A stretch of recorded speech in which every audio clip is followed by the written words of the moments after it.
Sometimes fashion is brutal और ये बहुत hard fact of the life है कि जो हील्स हैं हमें हाइट भी देती हैं, हमें एक कॉन्फिडेंस भी देती हैं, हमारे ओवरऑल लुक में एक पुट टुगेदर लुक क्रिएट करती हैं। लेकिन एक कंफर्टेबल हील ढूंढने का जो फॉर्मूला है वो बहुत ही डिफ़िकल्ट है क्रैक करना। और आज इस वीडियो के अंदर हम इसी टॉपिक पर बात करने वाले हैं कि how to choose a comfortable heel. मैं हूं विनी और आप देख रहे हैं दी होप स्टोरी।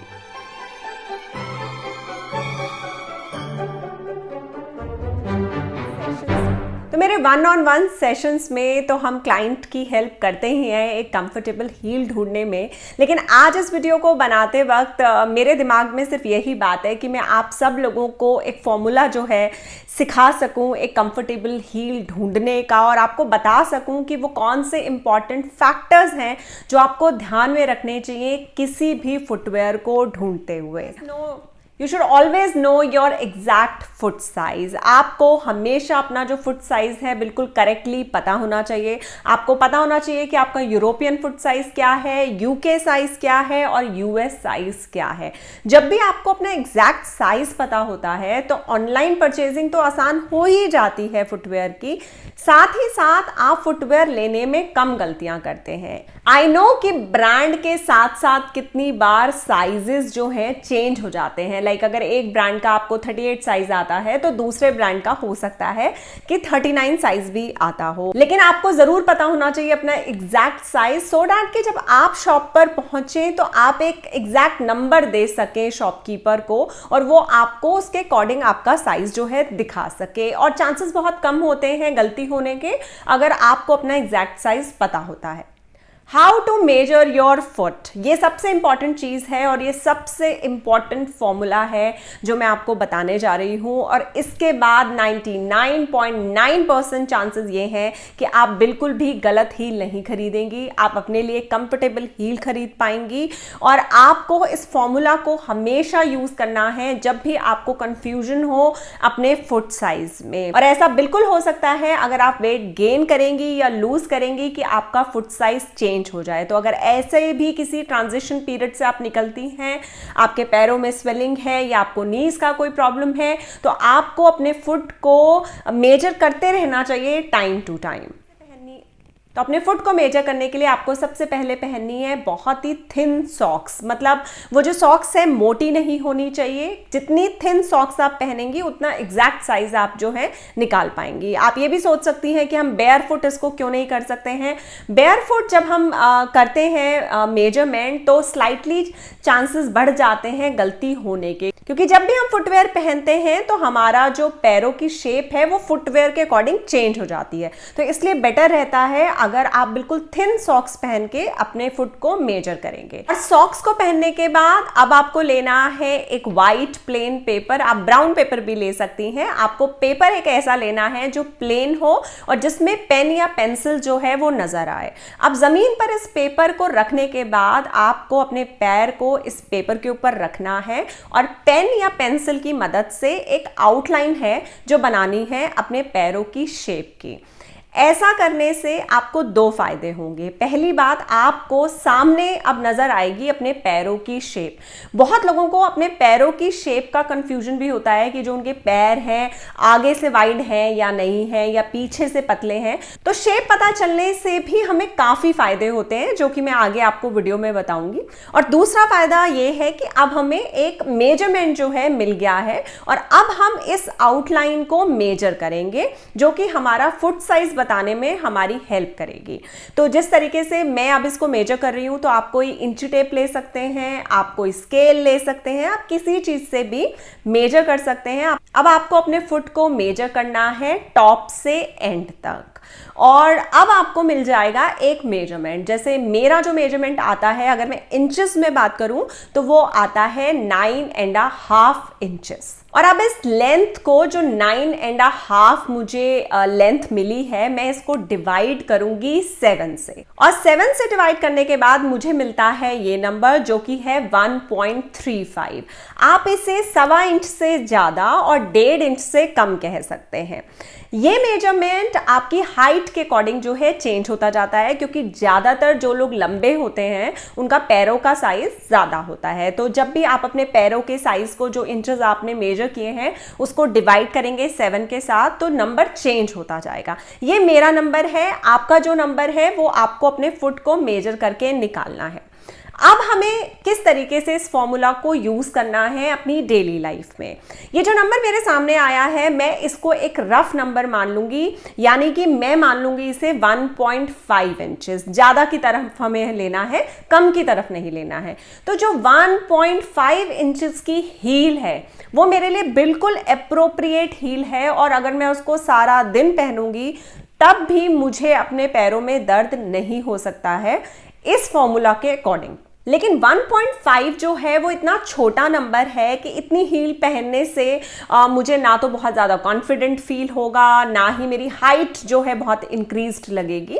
तो 1.5 लेकिन फिर भी एक ऐसा नंबर है जिसमें मैं किटन हील्स ले सकती हूँ, तो वो मेरे लिए एक एप्रोप्रिएट हील है अगर मैं सारा दिन हील पहनना चाहती हूँ। मेरा काम ऐसा है कि मुझे सारा दिन हील पहननी है।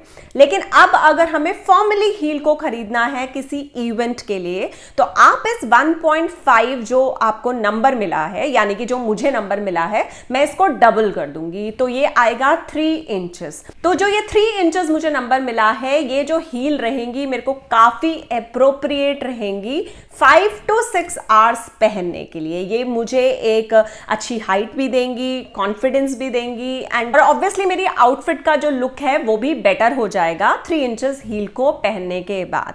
लेकिन 3 इंचेस हील भी अगर मुझे कम लगती है और मैं कहीं 1 या 2 घंटे के लिए ही जा रही हूं, तो मैं इस 3 इंचेस नंबर में ऐड कर सकती हूं 1.5 के नंबर को, which comes out to be 4.5 inches. वैसे मार्केट में जो हील्स आपको मिलती हैं उसमें 4.5 नहीं आती है, 4 इंचेस ज्यादा आती है। तो 4 इंचेस जो है मेरी मैक्सिमम लिमिट है, जो मुझे हर्ट नहीं करेगी 2-3 आवर्स के लिए। तो ये एक सिंपल सा फॉर्मूला है जो हम पर्सनल सेशंस में भी क्लाइंट के साथ डिस्कस करते हैं और उनका एक मेजरमेंट जो है निकालते हैं। आप भी इस तरीके से इस फॉर्मूला को यूज करके एक नंबर निकाल सकते हैं जो कि आपको ये बता देगा कि कौन सी हील है जो आपको बहुत कंफर्टेबल रहेंगी, जिन्हें आप सारा दिन पहन सकती हैं, कौन सी हील की हाइट है जो आपको 7-8 आवर्स तक ठीक रहेगी, और कौन सी हील की हाइट है जो आपको 2-3 आवर्स तक ठीक रहेगी। आई होप मैंने काफी इजी तरीके से आपको बताया है, लेकिन फिर भी अगर आपके कुछ क्वेश्चंस हैं तो ये कमेंट बॉक्स जो है आपके लिए खुला हुआ है। आप अपने क्वेश्चंस को वहां पूछ सकते हैं। आप मुझे इंस्टाग्राम पर भी डीएम कर सकते हैं। मेरा हैंडल है दी होप स्टोरी ऑफिशियल। और अगर आप इसको बिल्कुल ही पर्सनलाइज तरीके से समझना चाहते हैं तो आप 1-on-1 पर्सनलाइज सेशन को भी ज्वाइन कर सकते हैं। उसकी डिटेल आपको डिस्क्रिप्शन बॉक्स में मिल जाएगी। और किसी भी फुटवेयर को चूज करते वक्त आपको दोबारा से इस पेपर को यूज करना है, क्योंकि ये पेपर आपकी फुट की शेप भी बताएगा। तो अगर आपकी फुट की जो शेप है आगे की तरफ से ब्रॉड है, तो आपको कोशिश करनी है कि आप ऐसा फुटवेयर लें जो कि आगे से या तो स्क्वायर शेप में हो या राउंड शेप में हो। अगर आपके फुट की जो शेप है आगे की तरफ से विथ में ब्रॉड है और आप अगर काफी पॉइंटेड हील्स ले लेंगी या पॉइंटेड फुटवेयर ले लेंगी, तो वो आपके लिए काफी ज्यादा अनकंफर्टेबल रहेगा। तो आपको फुट की शेप को भी ध्यान में रखना है किसी भी फुटवेयर को या किसी भी हील्स को लेते हुए। और इस पेपर की मदद से आप समझ पाएंगे अगर आपकी फुट की शेप जो है ब्रॉड नहीं है। तो अगर आपकी फुट की शेप ब्रॉड नहीं है तो आप बहुत ही आसानी से पहन सकते हैं कोई से भी पॉइंटेड फुटवेयर। कुछ और बातें जो बहुत इंपॉर्टेंट हैं अगर आप अपने लिए हील्स खरीद रही हैं, और उसमें सबसे ज़्यादा इंपॉर्टेंट ये है कि आप जब भी हील्स खरीदें अपने लिए तो उसे एंड ऑफ द डे में लें। यानी कि अगर आप शॉपिंग पे गई हैं और आपको फुटवेयर भी लेना है तो अपनी सारी शॉपिंग को ख़त्म करने के बाद आप अपनी हील को चूज़ करें, क्योंकि जब तक शाम होती है और हम काफ़ी ज़्यादा एक फिजिकल एक्टिविटी कर रहे होते हैं तो जो हमारे पैर हैं वो हल्के से स्वोलन होते हैं, और वो काफ़ी बेस्ट टाइम होता है किसी भी फुटवेयर को जज करने का कि वो हमारे लिए कंफर्टेबल है या नहीं। किसी भी फुटवेयर को खरीदते वक्त आपको अपने पैरों के प्रॉब्लमैटिक एरियाज जो हैं हमेशा पता होना चाहिए कि आपको जो फुटवेयर है वो आगे की तरफ से चुभने लगता है, या जो उसकी हील्स हैं वो पीछे की तरफ से आपको शू बाइटिंग करने लगती हैं, या आपकी जो साइड की फिंगर है, जो लास्ट फिंगर है, वहां आपको दर्द होने लगता है।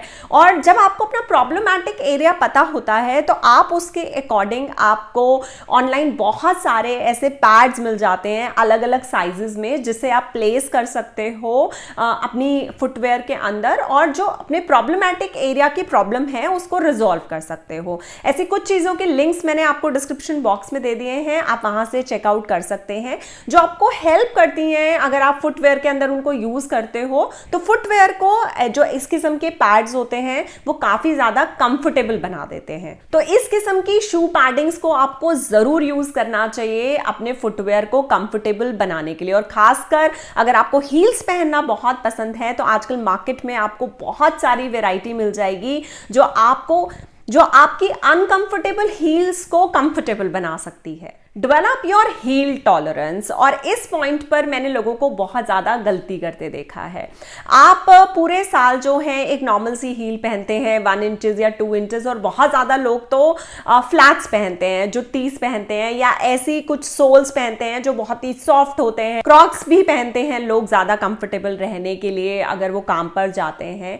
तो उनको बहुत ही ज़्यादा दिक्कत आती है जब उन्हें किसी इवेंट पर, किसी फंक्शन पर हील पहननी पड़ती है। तो आपको ये बात समझनी होगी कि जो आपका मसल है, पैरों का जो मसल है, उसकी एक अपनी मेमोरी होती है। तो अगर आपके फुट के मसल के पास ऐसी हील मेमोरी नहीं है तो आपको बहुत मुश्किल आएगी हील को ओकेजनली पहनते हुए। तो अगर आपको हील्स पहनना पसंद है तो आप मेक श्योर करें कि आप एक मेमोरी क्रिएट करें। तो अगर आप हील पहनना चाहती हैं, या आपको हील पहनना पसंद है, या कोई फंक्शन आने वाला है जिसमें आपको हील पहननी है, तो आपको हफ्ते में जरूर 1 या 2 बार हील्स को पहनना चाहिए, जिससे आपके मसल में, फुट मसल में एक मेमोरी क्रिएट हो, उसमें एक टॉलरेंस क्रिएट हो हील को पहनने की। और जब ये टॉलरेंस क्रिएट हो जाएगी तो आप खुद देखेंगी कि जो एक अनकंफर्टेबल हील आपको पहले लगती थी अब वो सडनली आपको कंफर्टेबल लगने लगी है। और अगर आप नया शुरू करने वाली हैं हील को पहनना, तो आप इस फॉर्मूला को फॉलो करके बिल्कुल नंबर्स को बढ़ा सकती हैं। पहले आप अपना सबसे कम वाला नंबर ले सकती हैं